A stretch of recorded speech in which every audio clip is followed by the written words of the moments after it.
Bienvenue à cette émission Appel de l'aurore. Je vous retrouve avec plaisir. Mon nom est Marie-Josée Roux. J'ai invité pour vous aujourd'hui deux amis que je côtoie régulièrement dans mes activités dans la paroisse de l'unité pastorale de Sainte-Victoire. Jacinthe et Patrice, bienvenue à cette émission. Merci. Il y a longtemps que vous fourmillez, que vous gravitez dans la paroisse, qu'on vous voit, en même temps vous êtes une présence discrète. Comment vous vous êtes rencontrés d'abord? Vous êtes d'abord un couple qui témoigne de l'amour. On s'est rencontrés dans le club d'ornithologie. Vous avez des intérêts communs pour les oiseaux. C'est ça, exactement. Ouais. Exactement. Alors, c'est ça. Ça fait plusieurs années. On a commencé à faire de l'ornithologie ensemble, et puis ainsi de suite. C'est venu tranquillement à quelque chose de plus grand. C'est ça, c'est ça. Fait que, tranquillement, on s'est apprivoisé, on a appris à se connaître, puis on a décidé de se marier. Vous êtes mariés, vous avez des enfants. Jacinthe, t'en as? J'ai 2 filles. 2 filles. Et toi, Patrice? Moi, je suis comme Saint-Joseph. Moi, il était déjà arrivé quand je suis arrivé dans le décor. Donc, c'est ça.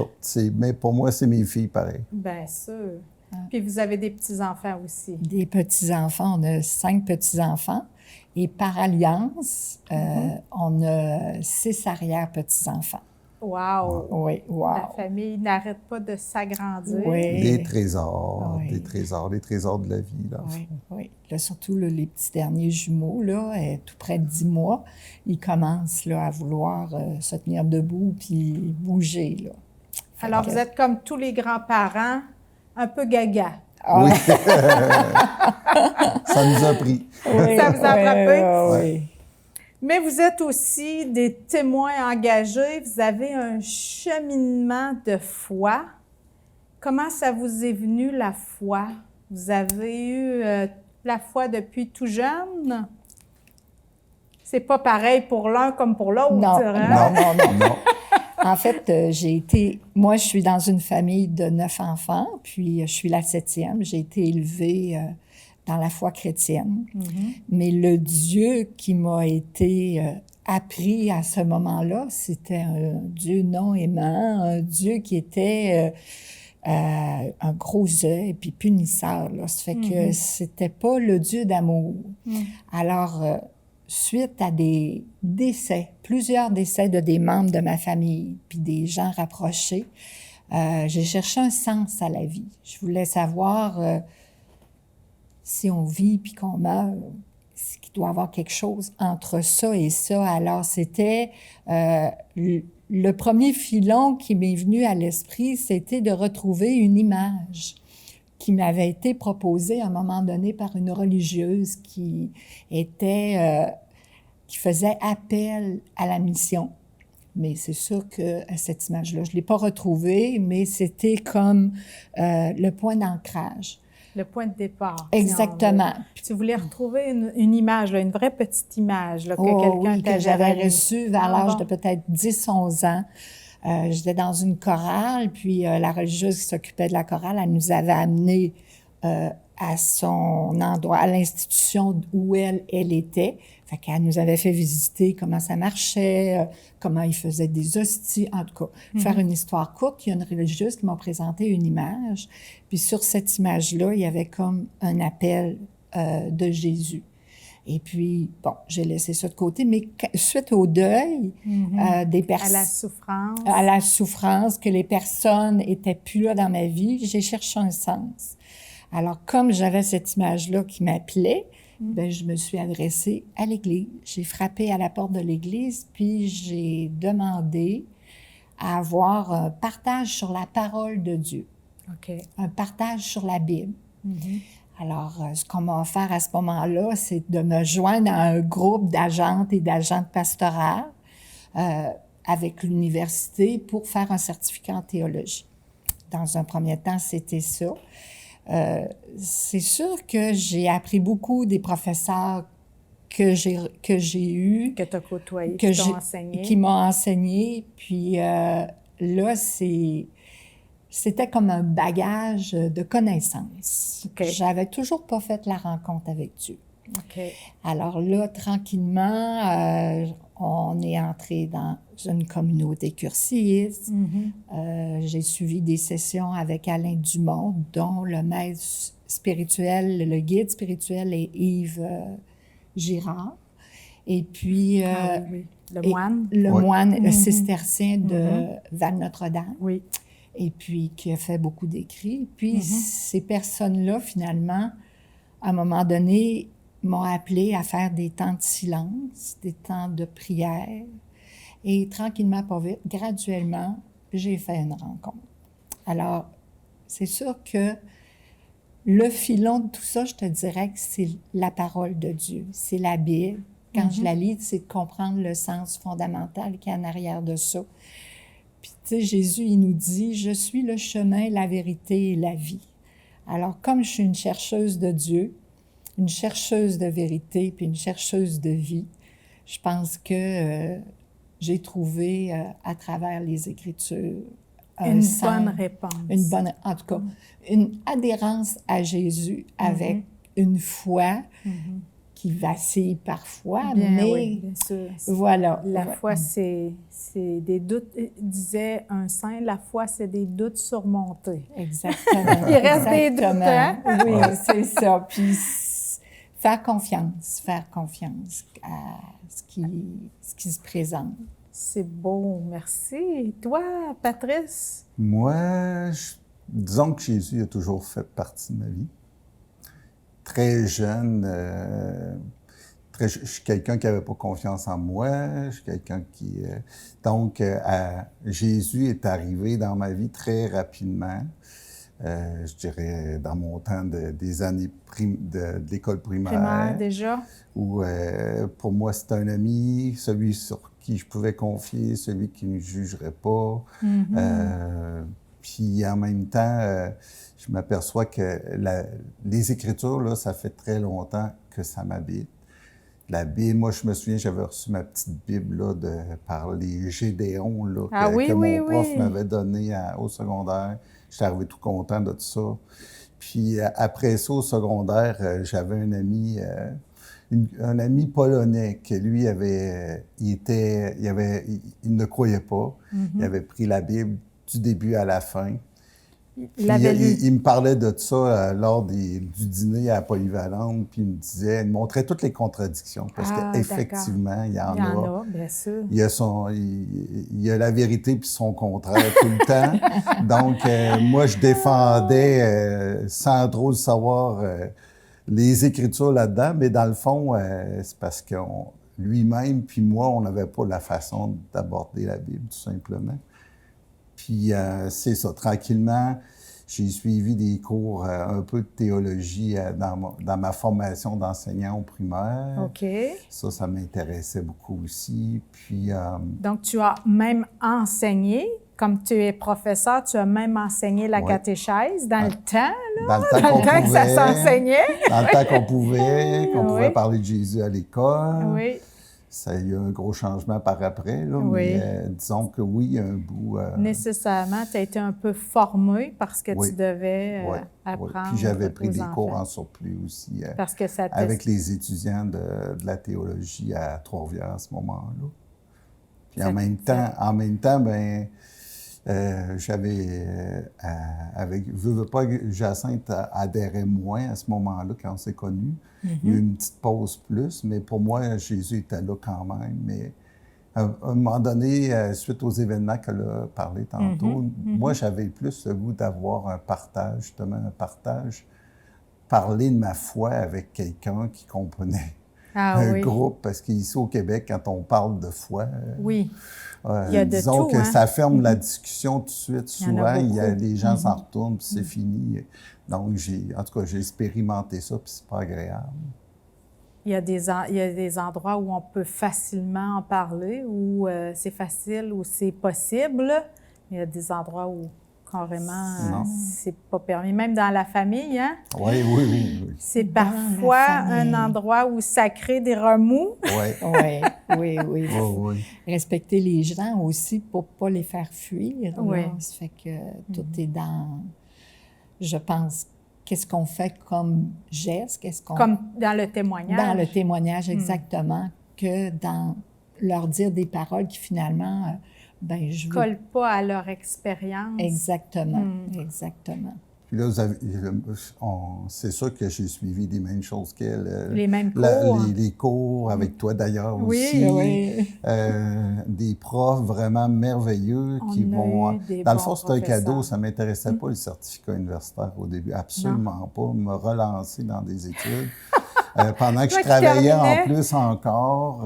Donc... À la fin de ta carrière, tu c'est- étais déjà en train de te former pour Ouais. l'après-carrière. Oui, Ouais, c'est mais en ça. tout cas, c'était une richesse merveilleuse, des profs vraiment. Là, ça fait partie de mon sac à dos. Ah oui. Mais par exemple, tu sais, la vie, c'est pas fini. On apprend tout le Avec la temps. retraite. C'est juste un sac à dos. C'est des belles choses que je peux amener avec moi pour comprendre, mais j'ai tout à comprendre encore. Donc, C'est très beau. C'est comme si tu me disais, ce que j'ai appris, il faut que je le vive ou je suis en train de l'intégrer C'est dans ça. ma vie. c'est ça. En plein ça. Avec ce bagage vient, j'ai l'impression, parce qu'on s'est parlé de vos engagements, vient le désir de partager, hein? Ouais. De partager ce qu'on a reçu, de partager ce qui nous fait vivre. Jacinthe, tu parles d'une rencontre, Oui. une rencontre amoureuse, j'imagine? Oui, oui, oui, oui. Une rencontre de bien-être, une rencontre de la paix du cœur, surtout. La paix du cœur. Oui, oui, oui. Mais ça doit te donner l'envie de le partager, Oui, que oui, d'autres aussi y goûtent. Oui, exact. Parce que les gens qui sont fermés, moi, ce que je remarque dans ma vie aussi, c'est que les gens qui sont fermés à toute l'intériorité, je dirais, c'est ceux souvent à qui ça ferait tellement de bien. Hein? Oui. Ouais. On a envie de leur dire, Oui. mais si on te l'avait dit, Jacinthe, Non, non. non, hein? C'était pas de ce côté-là des choses. Faut comme laisser aux gens le temps de mûrir le Oui. désir. Il y a comme un Oui. désir. Hein? Oui, oui, Ouais, oui. ouais. Puis connaître finalement que le Dieu qu'on a, c'est un Dieu d'amour et de miséricorde, peu importe qu'est-ce qu'on C'est a fait. ça. Alors ça, c'est important. Là, C'est ça pour, qui a été le grand changement dans ta vie. Hein? Oui, Dieu oui. a comme changé de visage, Oui, changé de définition. exactement.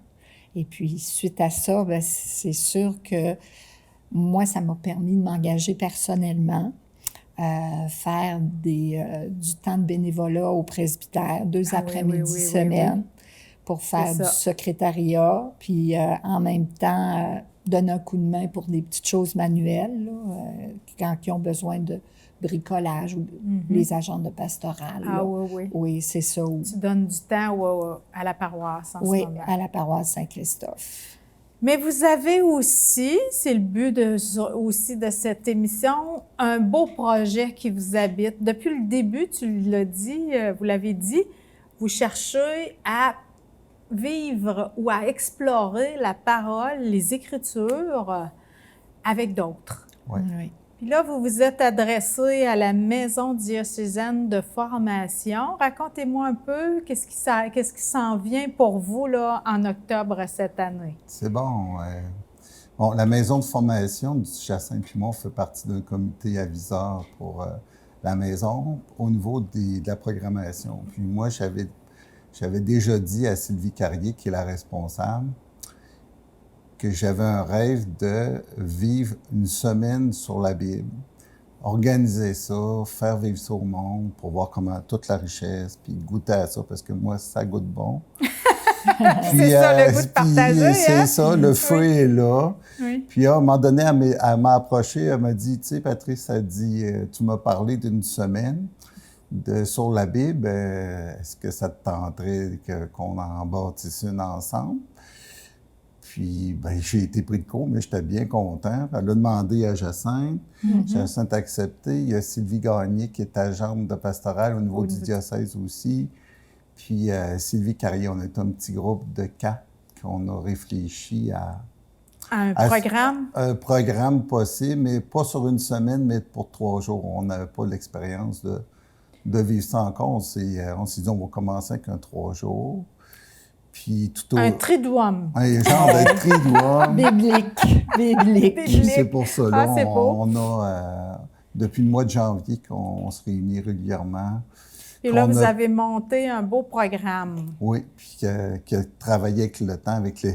On voit que l'Esprit Saint était là-dedans parce que ça a commencé d'une façon, ça a viré d'un autre.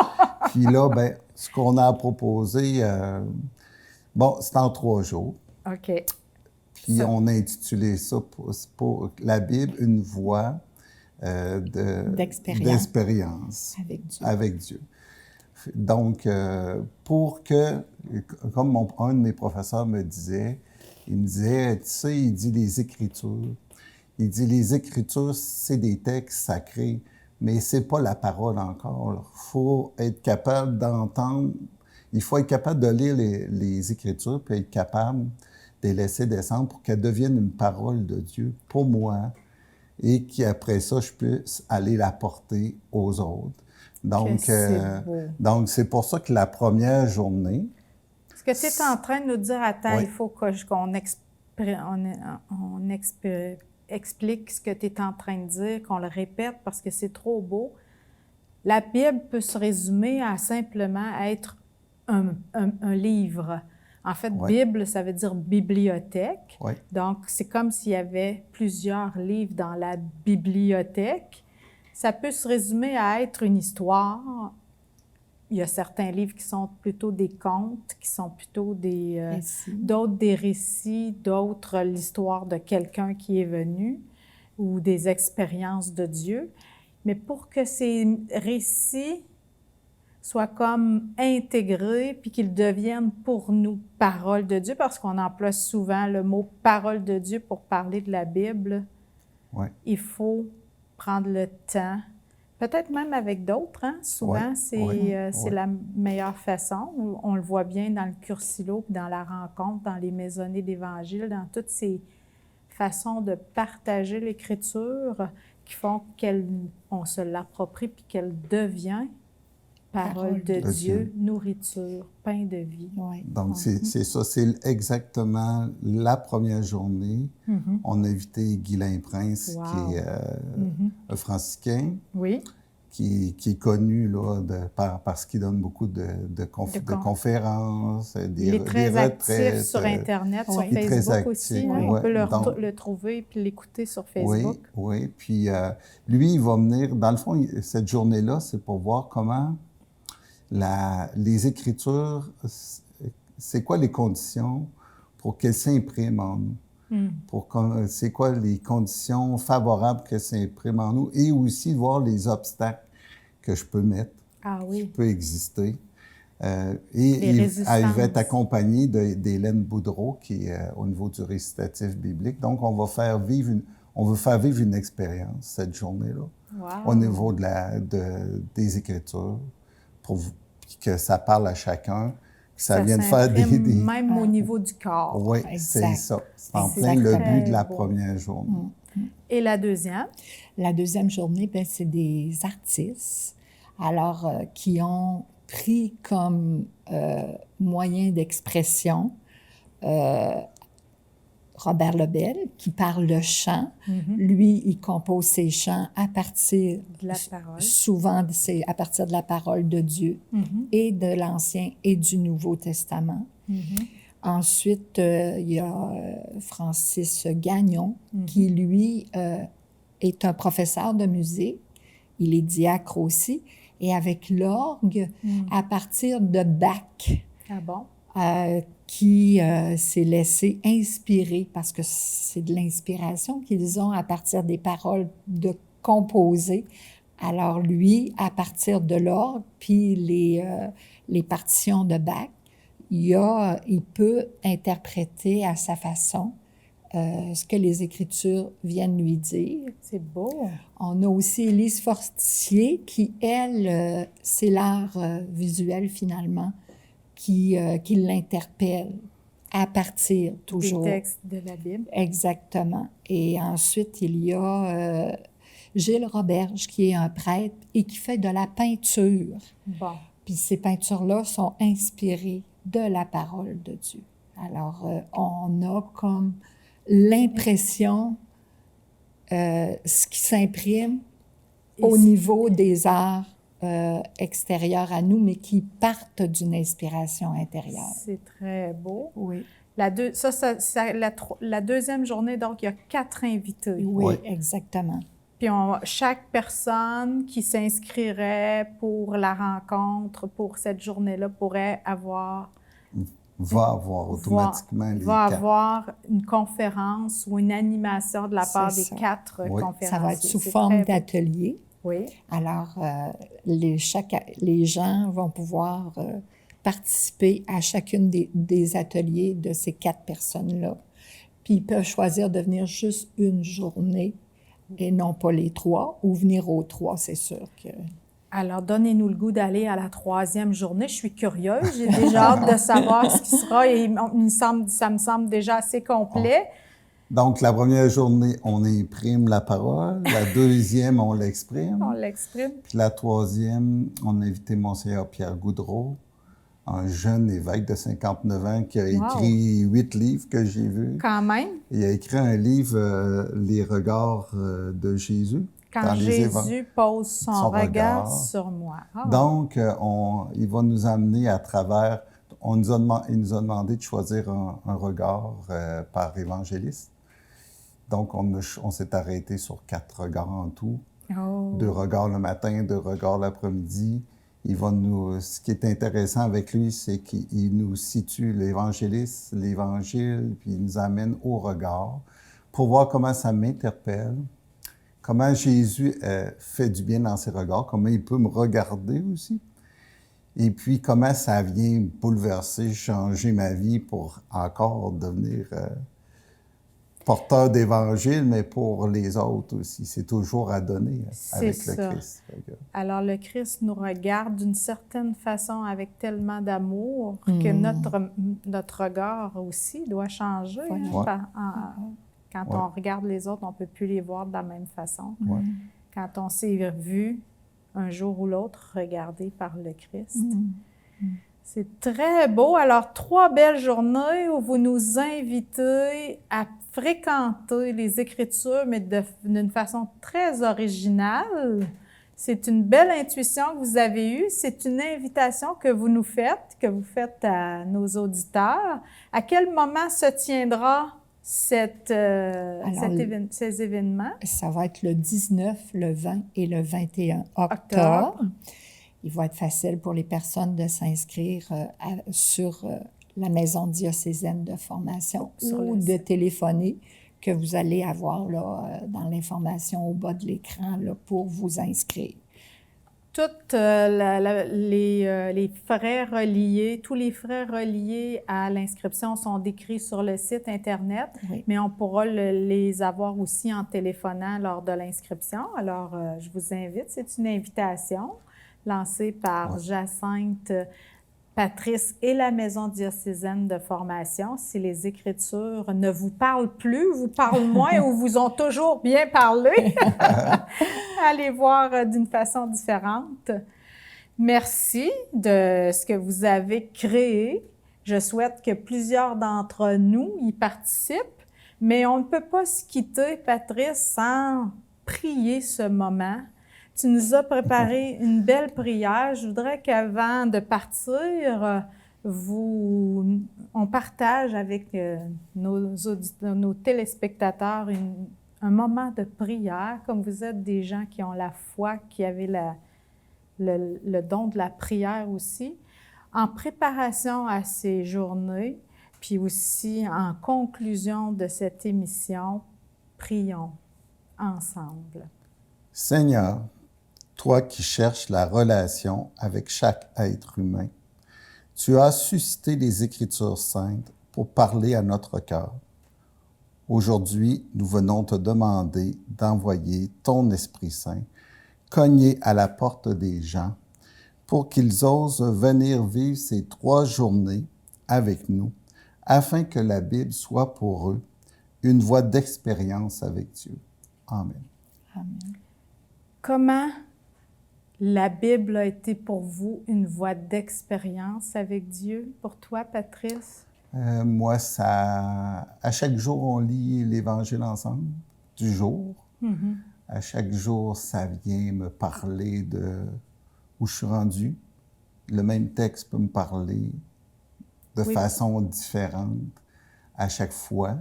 C'est là qu'on voit que les Écritures sont encore bien vivantes malgré qu'ils ont été écrits il y a 2000 ans. Puis moi, ça dirige ma vie, ça m'aide à être heureux, à vivre dans la paix, puis de proposer des choses aux gens.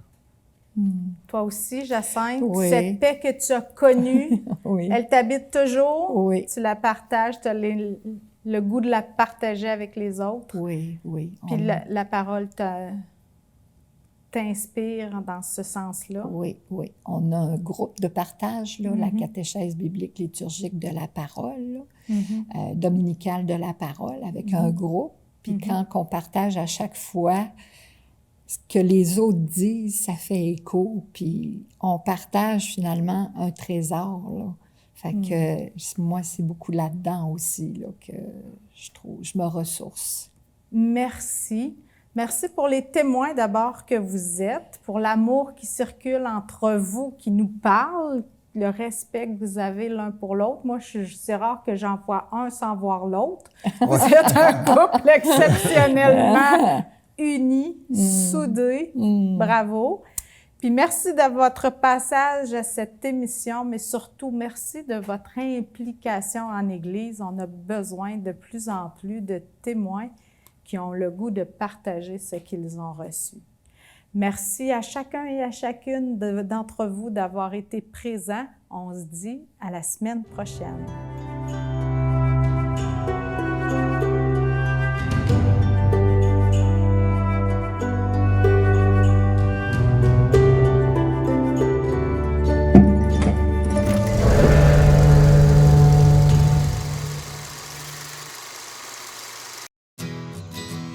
Je m'appelle Kéliane.